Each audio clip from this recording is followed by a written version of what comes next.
Des Roussettes. C'est dans ce contexte toujours tendu que le député Maurice Nénou a lancé aujourd'hui un appel au calme, message à l'adresse des Calédoniens, mais également à l'adresse de tous les Français. Bon, je vous remercie. À côté de Maurice Nénou, le père de la jeune mélanésienne tuée par balle lundi dernier à Canala, le député a tenu à présenter à la presse ce père de famille très éprouvé par les événements, un climat de violence qu'il condamne fermement à travers ses déclarations solennelles au peuple français. Je fais le déplacement de Poindimier pour venir jusqu'à vous. Ce n'est pas pour tenir une conférence de presse, mais simplement faire une déclaration. J'ai à côté de moi M. Akaro, qui est descendu de Canala, et il va voir le ministre. Et il a la douleur dans le cœur. Et il ne tient pas à s'exprimer.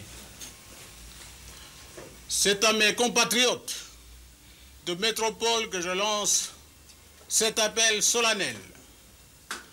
La Nouvelle-Calédonie est aujourd'hui le théâtre des troubles graves provoqués par une poignée de terroristes qui représentent un parti politique, mais certainement pas le peuple kanak. Je sais que M. Mitterrand a demandé l'annulation de notre vote du 24 avril. Je sais aussi qu'il n'a pas jugé bon d'exprimer la moindre sympathie à l'égard des victimes et de leurs familles. En tant que parlementaire et mélanésien, je suis profondément choqué par cette attitude.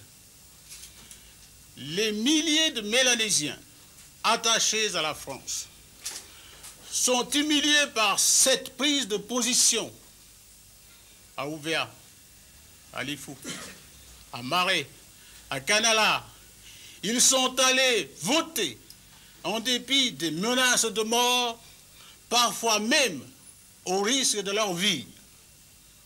Partout, contre une minorité qui a choisi la violence, des hommes et des femmes ont voulu utiliser le bien le plus précieux de la démocratie, le suffrage universel et la liberté d'expression.